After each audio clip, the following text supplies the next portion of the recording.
आज के इस वीडियो लेक्चर में हम बात करेंगे how many types of the pigments are involved in the photosynthesis. क्योंकि हमने लास्ट जो 2 वीडियो लेक्चर हैं उसमें हम किस वाले चैप्टर की बात कर रहे थे, photosynthesis in the higher plants, और ये टॉपिक भी इसी वाले चैप्टर से है। तो चलिए शुरुआत इसकी कर लेते हैं यहाँ पर। तो इस पैराग्राफ से रिलेटेड जितनी भी चीज़ें हैं हमने आगे मेंशन कर रखी हैं, तो चलिए देख लेते हैं। देखिए यहाँ पर आपको पूछा जा रहा है कि कितने टाइप के पिगमेंट्स हैं जो कि फ़ोटोसिंथेसिस में इन्वॉल्व होते हैं। ठीक है, तो बेटा जो प्लांट्स हैं उन प्लांट्स में क्या होती हैं, बहुत सारी लीव्स होती हैं, और ये जो लीव्स हैं वो डिफरेंट ग्रीन कलर के शेड्स की होती हैं। ठीक है, काफ़ी सारे इनके अंदर क्या होते हैं, डिफरेंट कलर के ग्रीन शेड्स होते हैं, और इन शेड्स को हम सेपरेट करने के लिए एक टेक्निक का यूज़ करते हैं, और उस टेक्निक को हम क्या बोलते हैं, पेपर क्रोमेटोग्राफी। और इस पेपर क्रोमेटोग्राफी के दौरान हमें पता चलता है कि प्लांट के अंदर कितने टाइप के पिगमेंट्स हैं। 4 टाइप के पिगमेंट्स हैं, chlorophyll A, chlorophyll B, xanthophyll and the carotenoids. तो जो क्लोरोफिल ए है वो जो फोटोस्पेक्ट्रा होता है उस पर जो ब्लू और ग्रीन कलर की वेवलेंथ आती हैं उन पर अच्छा वर्क करता है। देखो एनसीईआरटी ने स्टार्टिंग में ग्रीन और ब्लू कलर मेंशन किया है कि क्लोरोफिल ए इस पर अच्छे से काम करता है, लेकिन जब आप इस पैराग्राफ को पढ़ते हुए नीचे की तरफ आएंगे तो वहाँ पर हर जगह फिर उन्होंने क्या मेंशन किया है, रेड और ब्लू लाइट में अच्छे से काम करता है। ठीक है, इसके अलावा नेक्स्ट है यहाँ पर जो क्लोरोफिल बी है वो येलो और ग्रीन कलर की वेवलेंथ आती है ना उन पर अच्छा काम कर लेता है, मतलब फोटोसिंथेसिस अच्छा करता है। और इसके अलावा जो ज़ैंथोफिल है वो येलो कलर की लाइट पर अच्छा काम करता है, जबकि जो कैरोटीनॉइड्स है वो येलो ऑरेंज कलर की जब वेवलेंथ वाली लाइट आती है उस पर अच्छे से फोटोसिंथेसिस कर लेता है। ठीक है, तो यहाँ पर इसमें ये समझाया जा रहा है। इसके अलावा जो एनसीईआरटी है आपको यहाँ पर 3 इमेजेस इस तरीके की दिखा रही है। अब ये जो पहली वाली इमेज है, इस इमेज में ये दिखाने की कोशिश की जा रही है कि कौन सा वाला पिगमेंट है जिस पर ज़्यादा फोटोसिंथेसिस हो रही है ना। तो देखो ये वाला जो है यहाँ पर ये ब्लू कलर की लाइट है, और इस ब्लू कलर की लाइट को कौन ज़्यादा एब्जॉर्ब कर रहा है, वो है क्लोरोफिल ए। इसके अलावा जो ग्रीन कलर की लाइट है उसको क्लोरोफिल बी, और जो येलो कलर की लाइट है उसको क्या कर रहा है, कैरोटीनॉइड्स ज़्यादा एब्जॉर्ब कर रहा है। ठीक है, अब जो क्लोरोफिल ए है इसका मतलब क्या है, जब इस पर ब्लू कलर की लाइट पड़ती है तो ज़्यादा से ज़्यादा ये फोटोसिंथेसिस करेगा, और इस लाइट में ज़्यादा मतलब ब्लू कलर की लाइट को वेवलेंथ को लेकर ये ज़्यादा अच्छे से फोटोसिंथेसिस कर पाता है। इस वाली लाइट में क्लोरोफिल ए ज़्यादा एक्टिव होता है। ऐसी जो बी है ये ग्रीन कलर की लाइट में बहुत अच्छे से एक्टिव होगा और इसमें अच्छी से फोटोसिंथेसिस कर पाएगा। ऐसे ही जो कैरोटीनॉइड्स है ये क्या करता है, येलो कलर की जो लाइट आती है उसको एब्जॉर्ब करेगा और उसमें अच्छे से फोटोसिंथेसिस कर पाता है। तो उसको दिखाया जा रहा है यहाँ पर। देखो इसकी पीक यहाँ पर, ग्रीन की पीक यहाँ छोटी है जबकि इसकी पीक यहाँ ऊपर जा रही है, जबकि येलो की पीक यहीं पर आकर ख़त्म हो गई है। तो इससे हमें यहाँ से क्लियर हो जाता है। अब नेक्स्ट यहाँ पर ये जो डायग्राम दिया जा रहा है या जो इमेज है इसमें आपको ये बताने की कोशिश की जा रही है कि फ़ोटोसिंथेसिस की रेट कहाँ पर अच्छी है। तो ये आप जो ऊपर की तरफ जो ब्लू कलर सॉरी ये जो ब्लैक कलर से बना हुआ देख रहे हैं, ये एक तरीके से क्या दे रखा है इन्होंने, एक्शन स्पेक्ट्रम दे रखा है ना।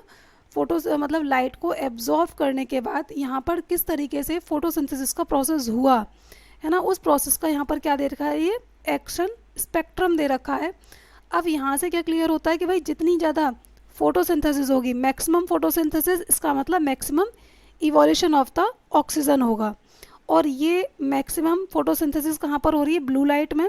और अगर ब्लू लाइट के अंदर ज़्यादा फोटोसिंथेसिस होगी तो इसका मतलब क्या है, ऑक्सीजन का इवोल्यूशन भी इस लाइट में ज़्यादा से ज़्यादा होगा। ठीक है, इसके अलावा मतलब रेड और ब्लू लाइट में ये प्रोसेस ज़्यादा अच्छे से होता है। अब नेक्स्ट है यहाँ पर ये वाला जो डायग्राम दिया जा रहा है इसमें ना दोनों को मेंशन किया जा रहा है। देखो यहाँ पर हम क्या देख रहे हैं, यहाँ पर दिखाया जा रहा है एब्जॉर्प्शन स्पेक्ट्रम, और यहाँ पर ऊपर दिखाया जा रहा है क्या, एक्शन स्पेक्ट्रम। यहाँ पर तो किस तरीके से लीफ ने लाइट को एब्जॉर्व किया, मतलब वहाँ पर जो क्लोरोफिल ए है उसने ब्लू कलर की लाइट को कैसे एब्जॉर्व किया, और एब्जॉर्ब करने के बाद उसके अंदर कैसे फोटोसिंथेसिस का प्रोसेस हो रहा है ना। यहाँ पर ये एक्शन स्पेक्ट्रम को दिखाया जा रहा है ऊपर, और नीचे क्या है, एब्जॉर्प्शन। तो यहाँ पर रेट ऑफ फोटोसिंथेसिस देखी जा रही है। तो देखिए क्या, अब यहाँ पर ये रेट ऑफ फोटोसिंथेसिस को दिखा रहा है, यहाँ पर एब्जॉर्प्शन के प्रोसेस को दिखा रहा है। अब यहाँ पर इसमें ना पैराग्राफ के अंदर आपसे क्वेश्चन पूछा जा रहा है कि ये वाला जो थर्ड वाला डायग्राम है, क्या एक्शन स्पेक्ट्रम और ये जो एब्जॉर्प्शन स्पेक्ट्रम है, क्या दोनों कम्प्लीटली एक दूसरे को ओवरलैप कर रहे हैं? तो आपका आंसर क्या होगा, नो। ठीक है, ये कम्प्लीटली एक दूसरे को ओवरलैप नहीं कर रहे हैं। ठीक है ना। तो ये यहाँ से आई होप कि आपको समझ में आ गया होगा। नेक्स्ट इसमें क्या समझाया जा रहा है, यहाँ पर बताया जा रहा है कि जो फोटोसिंथेसिस है वो ब्लू और रेड लाइट का जो स्पेक्ट्रम का जो रेड रीजन होता है, ब्लू और रेड रीजन में ना ये अच्छे से फोटोसिंथेसिस करते हैं। ठीक है।